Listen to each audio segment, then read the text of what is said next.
సాయి రాజేష్ గారు special thanks sir. ఈ సినిమానే కాదు, నా నిర్బంధం చూసి ఫస్ట్ నాకు డబ్బులు పంపించి పబ్లిక్గా పోస్ట్ పెట్టి, అంటే ఒక ఎడ్యుకేటెడ్ పీపుల్లో, ఒక అబోవ్ మధ్య తరగతి పీపుల్లో ఉన్న డౌట్ ఉంటే కూడా అది కూడా ఈయన ఇమేజ్ని పణంగా పెట్టి నా గురించి పెట్టి ఆయన ప్రమోట్ చేశారు. Is the first person among all the celebrities. ఆయన అంటే స్పెషల్ రెస్పెక్ట్. సో ఆయన ఈరోజు వచ్చారు మమ్మల్ని ఇంటర్వ్యూ చేయడానికి, అదే ఆయన తెలుసుకోవడానికి, లేకపోతే ప్రమోట్ చేయడానికి. In otherwise thank you so much sir. Thank you అండి. అంటే యాక్చువల్లీ నేను ఇంటర్వ్యూ చేయడం కంటే కూడా చాలా క్యూరియాసిటీ ఉందన్నమాట, ఎస్పెషల్లీ తనతో మాట్లాడడానికి. నేను తెలుసుకోవాలనుకుంటున్నా, నేర్చుకోవాలనుకుంటున్నా చాలా విషయాలు.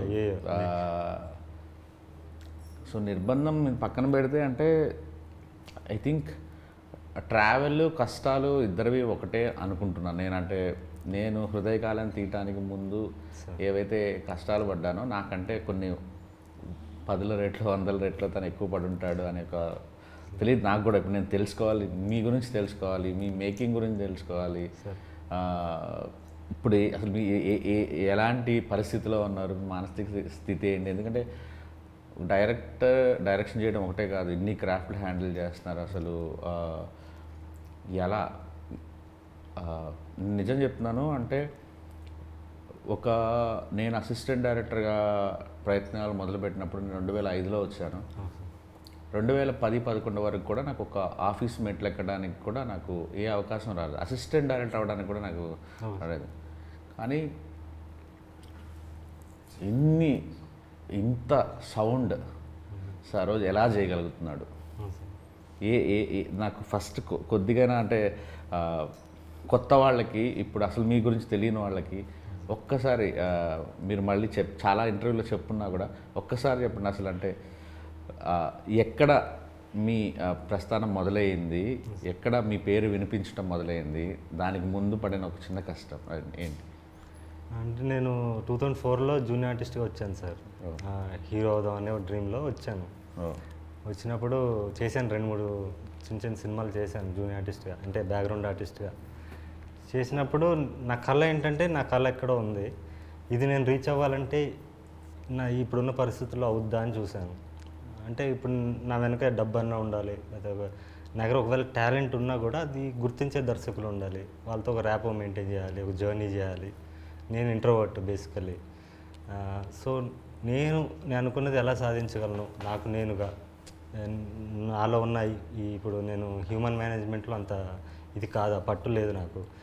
సో హ్యూమన్ మేనేజ్మెంట్లో అసలు పట్టు లేనివాడు, ఒంటరిగా ఎక్కువ జీవితం గడిపినవాడు ఒంటరిగా ఎలా ఎదగలడు అని నేను ఆలోచించి నేనే దర్శకుడిగా మారితే బాగుంటుందేమో అనిపించింది సార్. అంటే బికాస్ చిన్నప్పటి నుంచి కూడా నేను దూరదర్శన్కి ఎక్కువ ఎక్స్పోజ్ అయ్యాను సార్.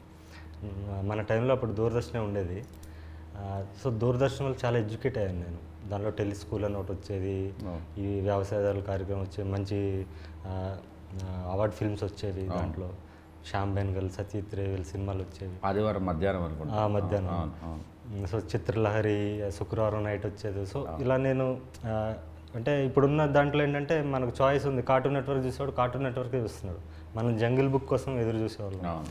సో అలా చాలా విషయాలు నేను అక్కడి నుంచి ఎడ్యుకేట్ అయ్యాను. అంటే ఒక బ్యాలెన్స్, క్రియేటివ్ బ్యాలెన్స్ వచ్చింది. సో నేనే కథలు రాసుకుని నేనే తీసుకుందాం, నన్ను నేను ప్రొజెక్ట్ చేసుకుందాం అని చెప్పి ఒక షార్ట్ ఫిల్మ్ చేశాను సార్. అప్పట్లో షార్ట్ ఫిల్మ్ కల్చర్ లేదు. చేసి నేనే యాక్ట్ చేశాను. అది పట్టుకుని వెళ్ళిన ప్రతి చోట ఆ డైరెక్షన్ బాగుంది అన్నారు, కానీ నన్ను యాక్టర్గా గుర్తించాల ప్రతి చోట కూడా. సో నేను ఓకే వేరే యాక్టర్ని పెట్టి చేద్దామని అక్కడి నుంచి మిగతా ఇంటర్వ్యూలో చెప్పినట్టు మార్కెట్ ఉన్న యాక్టర్స్తో చేయాలంటే వాళ్ళతో journey.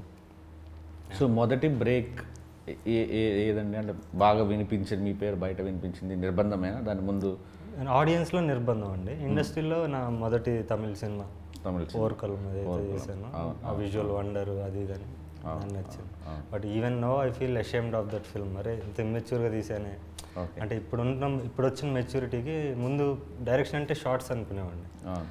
But now I realise direction is all about creating and capturing moments, human emotions. నేను మీ బేబీ టీజర్ చూసినప్పుడే నాకు సినిమా హిట్ అని నాకు ఎందుకు అనిపించిందంటే, అందులో ఉన్న ఎమోషన్స్ కానీ, ఆ వింటాజ్ లుక్ కానీ, మీరు ఒక వరల్డ్ క్రియేట్ చేశారు. సో అది డైరెక్షన్ అని నాకు అర్థమైంది. ఎందుకంటే డైరెక్షన్ అనేది నా ఫస్ట్ ప్రయారిటీ కాదు కాబట్టి నేను దాని మీద సీరియస్గా లేను. ఎప్పుడైతే నేను నటుడిగా మారానో I have become a better director right from నిర్బంధం. కానీ ఈ ఈ ఈ ప్రాసెస్లో మీరు హీరో అవుదామని వచ్చిన ప్రాసెస్లో మీలోని రైటర్ కానీ మీలో ఒక దర్శకుడు ఉన్నాడని ఎవరు చెప్పలేదా మీకు? అదే ఎక్కువ చెప్పారు.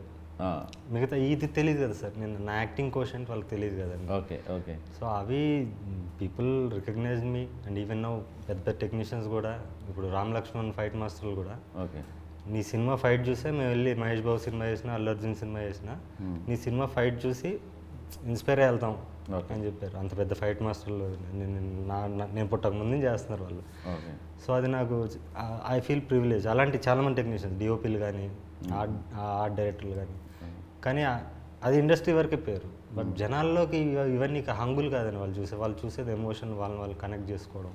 అది రియలైజ్ అయినప్పుడు నా రెడ్ జర్నీ స్టార్ట్ అయిందండి. యా, బట్ నాలో ఒక కోరిక ఏంటంటే భాగ్యరాజు గారు కానీ, కాశీనాథ్ గారు కానీ, ఉపేంద్ర గారు కానీ, ఇలా నాకు చాలా ఇష్టం, విశ్వనాథ్ గారు కానీ, వాళ్ళ యాక్టింగ్లో పడే ఒక గ్రేట్ డైరెక్టర్స్ని మిస్ అయ్యాం. దయచేసి మీరు డైరెక్షన్ మాత్రం వదలకండి. హీరోగా సెటిల్ అయినా ఫ్యూచర్లో. నేను డైరెక్టర్గా ఫెయిల్యూర్ అయ్యాను సార్. నేను ఇప్పుడు ఫస్ట్ 3 సినిమాలు కూడా నేను డైరెక్టర్గా 2 సినిమాలు తమిళ్లో చేశాను, 1 తెలుగులో చేశాను. 3 ఎవరు తెలియకుండా పోయింది. అవును, మణిరత్న గారికి 6వ సినిమా హిట్ అండి, మీకు తెలుసో లేదా, మౌనరాగం. అవును, కన్నడలో చేశారు. అండ్ నేను అంటే దాని గురించి కాదు, నేను ఇంపాక్ట్ ఇవ్వలేదు డైరెక్టర్గా. నాకు ఒక పర్టికులారిటీ లేదు కాబట్టి, నాకు అంటే ఇంట్రెస్ట్ లేదు, కంప్లీట్ ఇంట్రెస్ట్ లేదు కాబట్టి. ఇది ఎందుకు చేస్తా అంటే నా బతుకు తెరుగు. నన్ను నేను ఎస్టాబ్లిష్ చేసుకోవాలంటే నాలో ఒక దర్శకుడు ఉండాలి, ఒక మ్యూజిక్ డైరెక్టర్ ఉండాలి, ఒక ఎడిటర్ ఉండాలి. ఇవన్నీ చాలా స్ట్రెయిన్ ఈ జాబ్. కానీ ఫైనల్గా వీడి కోసమే నేను బతుకుతున్నాను. సో వాడిని వదిలేసి మళ్ళీ నేను నాలాగా ఉంటే మళ్ళీ 3 సినిమాలాగా అయిపోతాను. అది నాకు ఆ క్లారిటీ ఉంది. అందుకే అతన్ని నడిపించడానికి దర్శకుడిని కూడా అలానే ముందుకు తీసుకెళ్ళి ఇద్దరు కలిసి వెళ్ళండి అంటున్నాను నేను చెప్పి. అదే సో ఒకరి కోసం ఒకరిని వదిలేయకండి అంటున్నాను. బయట వేరే సినిమాలు చేసినప్పుడు మాత్రమే నటుడుగా చేస్తానండి. నా సొంత చేసినప్పుడు definitely I direct my self. అంటే సంవత్సరానికి ఒక సినిమా చేయాలని ఉంది. ఓకే, బయట నటులతో అయితే డైరెక్ట్ చేయలేను. అండ్ అంటే ఈ వీటన్నిటికీ వెనకాల యూజువల్లీ మనలాంటి వాళ్ళు అంటే ఇలా ఏ బ్యాక్గ్రౌండ్ లేకుండా మనమే ప్రొడ్యూస్ చేసుకొని, లేకపోతే మనం డైరెక్షన్ చేసుకొని ఎతికేట ప్రాసెస్లో 3 మార్గాలు అంటే, ఒకటి ఎక్కడో దగ్గర పెద్ద అప్పు తెచ్చి సినిమాలు చేయటం, లేదా ఫ్రెండ్స్ దగ్గర తీసుకోవడం, లేదా క్రౌడ్ పుల్లింగ్. సో మిమ్మల్ని నడిపిస్తుంది ఎవరు ఈ ప్రాసెస్లో, ఈ సినిమాలన్నింటిలో? అభిమానులు అండి. నేనంటే నా ఫ్రెండ్స్ ఉంటారు ఎక్కువ.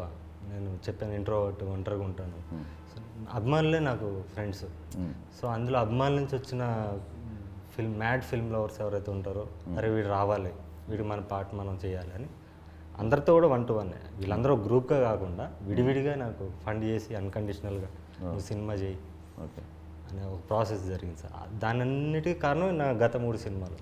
నేను ఫ్రీగా రిలీజ్ చేసి కళనాది వేల మీద అనే కాన్సెప్ట్లో చేయడం వల్ల ఒక ఎమోషనల్ కనెక్ట్ అయిన వాళ్ళు ఎక్కువ మంది ఉన్నారు. ఓకే, వాళ్ళందరూ సపోర్ట్. నిర్బంధం ఆ టైంలో ఎంతండి మీ బడ్జెట్స్? యాక్చువల్లీ నిర్బంధం తక్కువే సార్. నిర్బంధం 8 daysలో తీసానండి. అది కూడా మేకింగ్ వీడియోస్ ఉంటాయి, చిన్న కెమెరాలు. నేను మొత్తం అన్నీ చూసుకోవాలి, నిన్న మొత్తం యూట్యూబ్లో మొత్తం షాక్ అయిన 8 daysలో తీసిన. అది 8 days. నిర్బంధం 2 వచ్చి 22 daysలో తీసాను. అది మొత్తం పొలిటికల్ ఫిల్మ్. మాంగళ్యం కూడా ఇంచుమించు అన్ని డేస్లో 23-24 days. ఓకే, పరాక్రమం ఎన్ని రోజులు తీసారు? ఇది కూడా అంతే, కాల్ షీట్స్ ఎక్కువ అండి దీనికి. 57 call sheets. Okay, you follow అంటే యూనియన్ రూల్స్ అవన్నీ ఫాలో అవుతారండి, లేకపోతే గరిల్లా స్టైల్? లేదు, ఇప్పుడు ఫాలో అవ్వాలి కదండి. ఇప్పుడు సినిమా మెయిన్ స్ట్రీమ్ చేస్తాం కదా. కెమెరామెన్ కూడా ఆయన పెద్ద కెమెరామెన్ అండి, 100% లవ్ చేసిన ఆయన. సో ఆర్ఎల్ఎక్సా కెమెరా అన్ని కొంచెం పెద్ద సెటప్. అండ్ నేను పరాక్రమం ట్రైలర్ నమ్మండి నమ్మకపోండి ఒక 10-15 సార్లు చూసుంటాను. Thank you so much. నిన్నటి నుంచి ఏదో మ్యాజిక్ ఉంది, మీలో మ్యాజిక్ ఉంది, మీ మాటల్లో మ్యాజిక్ ఉంది, మీ డైరెక్షన్లో మ్యాజిక్ ఉంది. You belong to somewhere. అంటే నాకు తెలిసి ఇంకొక 1-2 సంవత్సరాల్లో మీ పేరు గట్టిగా వినిపించబోతుందని నాకు తెలుసు. అంటే ఏముందో నాకు తెలియదు పరాక్రమంలో. నేను ఎందుకు అన్నిసార్లు చూస్తున్నాను కూడా నాకు తెలియదు. మళ్ళీ చూడాలనిపిస్తుంది, మళ్ళీ చూడాలనిపిస్తుంది. అందులో మీన్ అంటే నేను ప్రాపర్గా ఎక్స్ప్లెయిన్ చేయలేను. Well designed. మొదటి నుంచి నేను అంటే నిర్బంధం కానీ లేకపోతే మాంగళ్యం కానీ ఆ మాటల్లో రాసే మాటల్లో మ్యాజిక్ ఉంటుంది కాదంట. బట్ ఇది ఇంకా నేను ఎస్కేఎన్కి ఇమీడియట్గా పెట్టాను. లైక్ చూసావా నువ్వు పరాక్రమం అంటే ఇరకదీశాడు రాజా, అసలు యాక్టింగ్ అయితే చంపేస్తున్నాడు, అసలు చాలా బాగుంది సినిమా అంటే ఎవరు ఎందుకు ముందుకెళ్ళట్లేదు ఇండస్ట్రీలో, ఎందుకు దాన్ని సరిగ్గా వాడుకోవట్లేదు అంటే నాకు తెలియదు. అందుకే నేను ఇమీడియట్గా కాల్ కొట్టాను, sir can we do a film అని మీతో. అంత బ్రిలియంట్గా నచ్చింది నాకు. నేను ఎప్పుడెప్పుడా అని వెయిట్ చేస్తున్నాను. యాక్చువల్లీ హోప్ నేను ఇక్కడ హైదరాబాద్లో ఉన్నట్టే ఇమీడియట్గా వెళ్ళిపోయి సినిమా చూస్తాను. సినిమా చూసి నేనే ఇది చేస్తాను. Very big fan of you. Thank you so much sir. అయ్యో అన్డౌటెడ్లీ అసలు మీరు ఆ 2 షేడ్స్ 3-4 షేడ్స్ ఉన్నాయి ఇది ట్రైలర్లోనే. నాకు అసలు ఈచ్ అండ్ ఎవ్రీ కొన్ని షార్ట్స్ గురించి అసలు ఇదేంటి అని డిస్కస్ చేయాలన్నంత కుతూహలంగా ఉంది. Your a great film maker and great actor also. Thank you sir. So looking forward actually. Thank you so much. So మీరండి అంటే ఇప్పుడు మీరు చూసుంటారు కదా, నీకు హార్డ్ హిట్టింగ్ ఫిలిమ్స్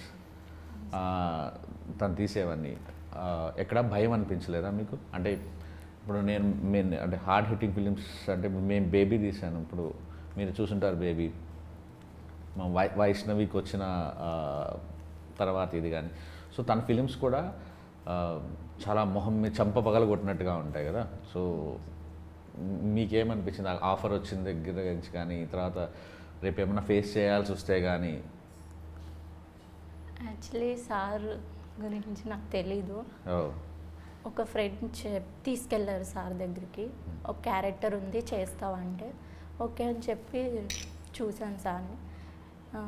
చూసి ఆడిషన్ వీడియో పంపమన్నారు, పంపించాను. అలా సెలెక్ట్ చేశారు.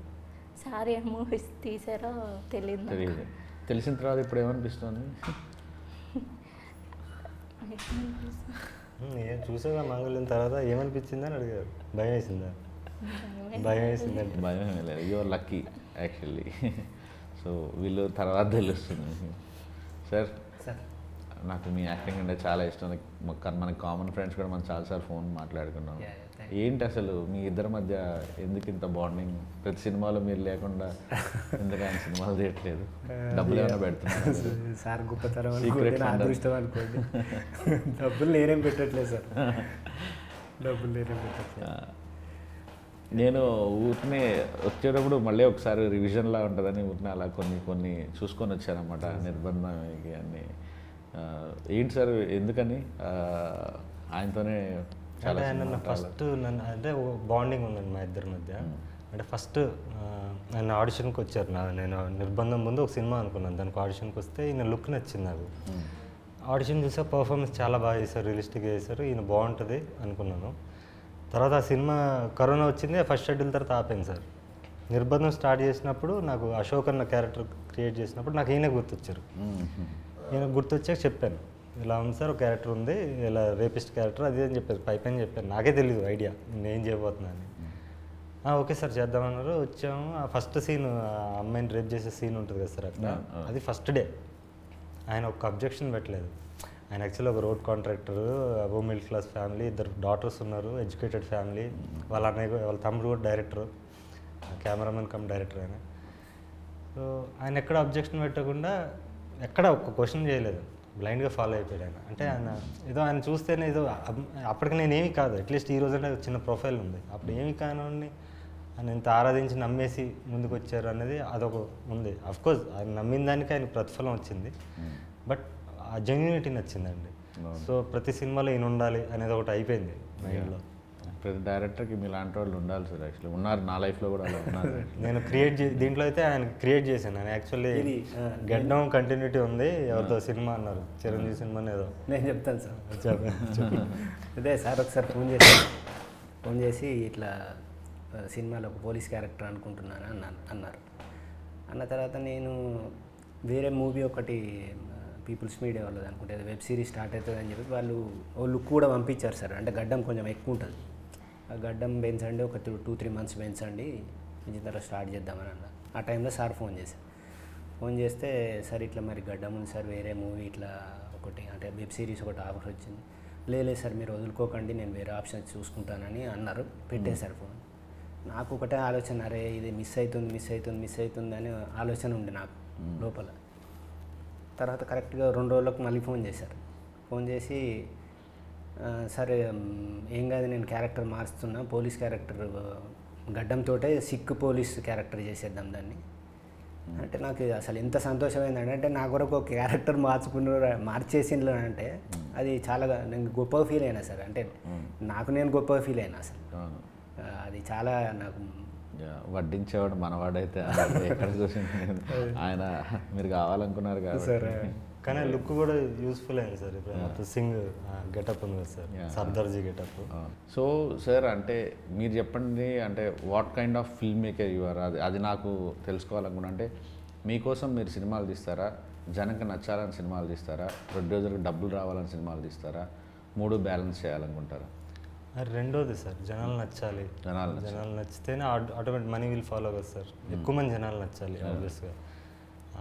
అది ప్లస్ ఇంకోటి ఏంటంటే, ఇంతకుముందు చందమామ కథలు తీసేవాడిని ఫస్ట్ 3 సినిమాలు కూడా అలాగే రాసేవాడిని. నేను తర్వాత సమాజానికన్నా పెద్ద పెద్ద కంటెంట్ ఏముంది అనిపించింది.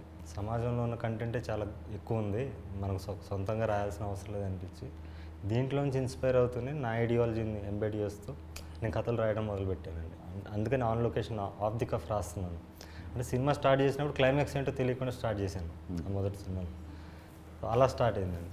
అంటే ఒక సినిమా నేను అడిగేది అంటే, ఇప్పుడు సినిమాని ఒక కళగా చూడాలి, డబ్బులు మనకు వస్తే ఏంటి రాకపోతే ఇది ఒక ఆర్ట్ ఫామ్ అని బిలీవ్ చేయటమా, లేకపోతే పెట్టిన డబ్బులు తిరిగి రావాలి, జనాలు విపరీతంగా. అంటే మీకు ఫర్ ఎగ్జాంపుల్ చెప్తాను సార్, నేను హృదయకాలం తీసినప్పుడు విపరీతంగా ట్రోల్ చేశారు నన్ను ఒక సెక్షన్ ఆఫ్ ఆడియన్స్. ఇప్పుడు బేబీ తీసినప్పుడు బేబీకి కూడా నిబ్బా నిబ్బి సినిమా అంటారు, తిడుతుంటారు. కొబ్బరిమట్ట సినిమా తీసినప్పుడు కూడా అదే తెలుగు సినిమా పరువు తీస్తున్నావు అంటారు. సో నేను ఒక రాజమండ్రి థియేటర్కి వెళ్ళినప్పుడు అక్కడ మాస్ ఆటో డ్రైవర్ ఒకతను, ఒక తాగేసి ఒకతను, వాళ్ళు ఎంజాయ్ చేస్తుంటే కడుపు నిండిపోయింది. అంటే మనం ఎక్కడో పేపర్ మీద రాసింది ఎవరికో ఆనందం ఇస్తుందంటే ఇంకా అంతకు మించి ఏం కావాలి. తిడితే తిట్టారు కానీ వీళ్ళందరినీ హ్యాపీ ఉంచడమే వీళ్ళందరి దగ్గర ఉంటే దాని డబ్బులు కూడా ఫాలో అవుతాయి. సో నేను ఆ మార్గం ఎంచుకున్నాను యాక్చువల్. అంటే అందరికీ నచ్చాలి సినిమా అనేది. సో మీరు అదే ఫాలో అవుతారా, లేదంటే సినిమాకి ఒక బాధ్యత ఉండాలి, ఇది కొన్ని ఎథిక్స్ ఉండాలి, క్యారెక్టర్లకి? అంటే ఇప్పుడు బేబీ రాసాడు ఫ్లాడ్ క్యారెక్టర్స్ రాశాను, కొంతమందికి అర్థమైంది, కొంతమంది ఉమెన్ ఇన్సల్ట్ చేశాను అన్నారు. బట్ అది దాంట్లో ఉన్న ఫ్లాడ్ క్యారెక్టర్, మనుషులు అలానే ఉంటారు నిజ జీవితంలో అనేది నేను అనుకున్నాను. సో మీరు ఎలా ఆలోచిస్తారు రాసేటప్పుడు? స్వేచ్ఛగా ఆలోచిస్తారా, లేదు సొసైటీలో ఇలా ఉన్నాయి కాబట్టి ఇలాంటిది నేను రాయకూడదు అనుకుంటారా, ఈ పాత్రలకి ఈ పాత్ర ధర్మాలు ఎలా ఉండాలనుకుంటారా, ఎలా అనుకుంటాను? అంటే అదే అందరికీ నచ్చాలి, ఎక్కువ సెక్షన్ ఆఫ్ ఎక్కువ మెజారిటీ పీపుల్కి రీచ్ అవ్వాలని అనుకుంటామండి. ఎనీ ఫిల్మ్ మేకర్ని అనుకునేది. మీరు అన్నది వాళ్ళు టోటలీ ఆర్ట్ ఫిల్మ్ తీసే డైరెక్టర్స్ ఉంటారు, వాళ్ళు మన కళలు ఇప్పుడు గొప్ప గొప్ప దర్శకులు సచిత్రి అని ఆయన ఉన్నారు. ఈజ్ నాట్ మామూలు ఏమైనా తెలియదు అని పేరు. నేను అలా అవ్వాలనుకుని రాలేదండి. అంటే ఫస్ట్ నేను యాక్టర్ కన్నా ముందు డైరెక్టర్ అయితే కూడా ఎలాంటి డైరెక్టర్ అవ్వాలంటే ఒక కమర్షియల్ సినిమానే నా స్టైల్లో, అంటే నా ఊహ, ప్రతి మనిషికి ఒక ఊహ ఉంటుంది సార్, ప్రతి ఫిల్మ్ మేకర్కి. ఇప్పుడు మీ ఊహలో బేబీ మీరు తీసింది వేరు, అదే బేబీ వేరే దర్శకులు చేస్తే ఆయన ఊహ వేరు ఉంటుంది. సో అలా తీస్తూనే కమర్షియల్ సినిమాని తీయాలి, అంటే అందరినీ అలరించే సినిమా తీయాలనుకున్నాను సార్. ఎవరు సార్ అంటే యాక్టర్గా ఎవరు ఇన్స్పిరేషన్, అంటే ఎవరిని ఎక్కువ ఫాలో అవుతారు మీరు? యాక్టర్ అంటే అందరు చాలామంది ఇన్స్పిరేషన్స్ ఉన్నారు సార్. అఫ్కోర్స్ చిరంజీవి చూసాక సినిమా చూసాను, ఆయన ఫస్ట్ లవ్. రజనీకాంత్ అంటే చాలా ఇష్టం నాకు, షారుఖ్ ఖాన్ అంటే ఇష్టం. ఇప్పుడు మీ మీద మీరు యాక్ట్ చేసేటప్పుడు ఎవరి ఇన్ఫ్లుయెన్స్ ఉండదు? 100% ఉండదు. అంటే రిహార్స్ చేయనండి నేను ఫస్ట్. ఇప్పుడు రైటింగ్ ఎలాగో యాక్టింగ్ కూడా అంతే. ఈ సత్యబాబు క్యారెక్టర్ కూడా నేను రిహార్స్ చేయలేదు. ఇప్పుడు అదే ఈ మన చార్లీ చాప్లిన్ క్యారెక్టర్కి లాస్ట్ షెడ్యూల్ అది మొత్తం అన్నీ చేసేసి కొంచెం మళ్ళీ కొంచెం డిఫరెంట్ లుక్కి వచ్చి, అది సన్ లుక్ కోసం కొంచెం ఫేస్ సన్న కావాలి, ఈగల్ లుక్ ఉండాలని చెప్పి దానికోసం దీనికి వచ్చి కొంచెం చబ్బీ లుక్ ఉండాలి, కొంచెం డిఫరెంట్. అది తప్ప అక్కడికి వెళ్ళాక అప్పుడు నాకు నా ఇన్స్టింక్ట్స్ ఏం చెప్పాయో అదే చేశానండి.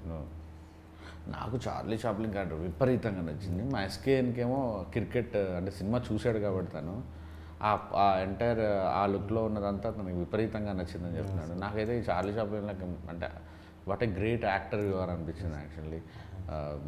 Thank you sir. సో ఇప్పుడు అంటే మీరు మరి నిర్బంధం కంటే ఒక కొత్త తీసుకొచ్చారు యాక్చువల్లీ. ఏంటి, ముందు డబ్బులు 1,00,000 టికెట్లు అమ్మితే నేను మీకు ఫ్రీగా రిలీజ్ చేస్తానని. Now you are coming into the theatres, first time కదా థియేటర్స్కి రావడం. ఎలా ఉంది సార్? అంటే నేను నా ఫస్ట్ సినిమా తీసినప్పుడు చాలా ఫ్రస్ట్రేషన్ ఉండేది. అంటే షోలు దొరకవు, ఎక్కడో ఊరవతలు ఇస్తాడు ఇద్దరు ముగ్గురికి, మన సినిమా వాల్యూ తెలియదు, మనం ఇంటర్నెట్లో ఎంత తోపులమైనా వాడికి అర్థం కాదు, ఎక్స్ప్లెయిన్ చేయలేం. డిస్ట్రిబ్యూటర్ వస్తారు, ఒక్కో సినిమాలు చూస్తారు, బాగానే ఉంది కానీ అండి ఈ ఎక్కడండి ఇలాంటివి అంటారు, ప్రింట్లో పబ్లిసిటీలు మీరు పెట్టుకోండి మేము రిలీజ్ చేస్తూ ఉంటారు, ఇలాంటివన్నీ తగులుతుంటాయి కదా. Are you facing those kind of problems? అంటే అది ఎప్పుడు ఉండేది సార్. నేను ఫస్ట్ సినిమా ఎప్పుడు ఫిల్మ్లోనే తీశాను, ఫిల్మ్ కెమెరాలో తీశాను. అప్పుడు కూడా ప్రొడ్యూసర్ వేరే పర్సన్ అయినా కూడా ఆయన కూడా కొత్తే. సో నేను అన్ని ఇదే జరిగింది మాకు. సో దానిదేం తప్పలేదంటాను. ఇప్పుడు వాళ్ళకి డిస్ట్రిబ్యూటర్స్ కానీ ఎగ్జిబిటర్స్ కానీ వాళ్ళు మార్కెట్లో ఎవరు ఉన్నారని చూస్తారు, వాళ్ళు ప్రజల్లోకి వెళ్ళి సర్వే చేయలేరు కదా సార్, అంత టైం ఉండదు వాళ్ళకి, వాళ్ళు ఇప్పుడు ఉన్న బిజినెస్ దీంట్లో. సో మనం రిలీజ్ చేసుకుని నిజంగా సినిమాలో మెరిట్ ఉంటే సక్సెస్ అవుతుంది కదండి. లేదు మెరిట్ అవ్వలేదు, లేకపోతే రీచ్ అవ్వలేదు, మనం అట్లీస్ట్ మనం ఒక స్టాంప్ వేస్తాం కదా. ఇప్పుడు నిజంగా మనల్ని అంతమంది అభిమానిస్తే పక్క ఊర్లో ఉన్నా కూడా వచ్చి చూస్తాడు మన కోసం. అలాంటి సినిమా తీయాలి, అలాంటి కంటెంట్ ఇవ్వాలి, వాళ్ళని ఎక్సైట్ చేయాలి. ఒక ట్రైలర్ అనేది ముఖ చిత్రం అండి దేనికన్నా.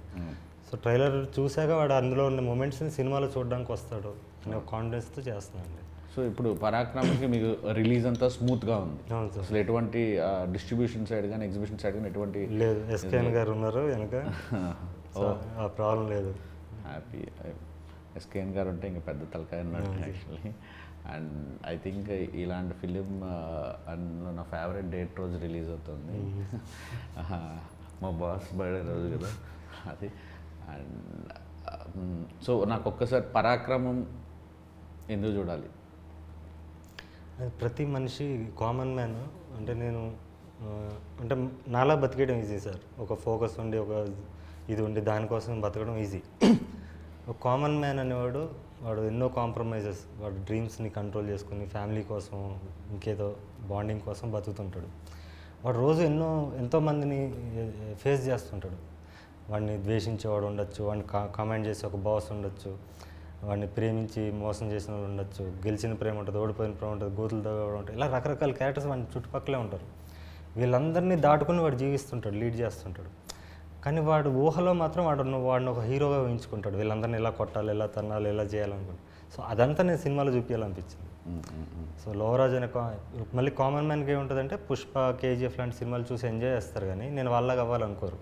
ఎందుకంటే క్రిమినల్ అవ్వాలనుకోరు ఎవరు, జైలు అంటే భయం, లేకపోతే రక్తపాతం ఇలాంటివి చేయకుండా మనం హీరో అవ్వాలనుకుంటారు. సో ఇందులో లోవరాజు రక్తపాతం చేయడు, క్రైమ్ చేయడు, ఏం చేయకుండా హీరో అవుతాడు. అంటే నేను ఒక 100 రూపాయలు పెట్టి టికెట్ కొనిపిస్తే నన్ను నవ్విస్తారా, ఏడిపిస్తున్నారా, రకరకాలుగా ఏ కైండ్ ఆఫ్ ఎమోషన్లోంచి నాకు హై ఇవ్వబోతున్నారు మీరు? అన్నీ ఉంటాయి సార్. అండ్ ప్రేమ ఉంటుంది, అదే మీరు అన్న వినోదం ఉంటుంది, యాక్షన్ ఉంటుంది, నటన ఉంటుంది. మెయిన్ నటన అండి. నటన కోసం ఖచ్చితంగా సినిమాని నటనే తీసుకెళ్తుందని నా ఫీలింగ్. నేను అదే అనుకున్నాను. బట్ అన్ని క్రాఫ్ట్లు అమేజింగ్ ఉన్నాయి, బ్యాక్గ్రౌండ్ స్కోర్, ఎవ్రీథింగ్, యాక్టింగ్ దగ్గర నుంచి మ్యూజిక్ కానీ కెమెరా వర్క్ కానీ ఎవ్రీథింగ్ ఈజ్ సో గుడ్. నాకైతే ఈ సినిమా ఆడాలని మనస్ఫూర్తిగా కోరుకుంటున్నాను. నా ఇంటర్వ్యూలు చేసుకోవడానికి నేను భయపడతాను, అలాంటి వచ్చి కూర్చొని చేస్తున్నానంటే నాకు అలా అనిపించింది. హార్ట్ఫుల్గా విష్ చేస్తున్నాను సార్ ముగ్గురికి, ఆల్ ది బెస్ట్. ముగ్గురికి కెరీర్ సెటిల్ అవ్వాలి, మీరు పెద్ద స్టార్ అవ్వాలి, గ్రేట్ డైరెక్టర్ కూడా అవ్వాలి. Thank you sir. అందరికీ మెచ్చే రైటర్ కూడా అవ్వాలి. నాకు డైలాగులు మీ మాటలు రాసే పద్ధతి చాలా చాలా చాలా నచ్చింది. Good luck sir, good luck. Thank you so much. Thank you.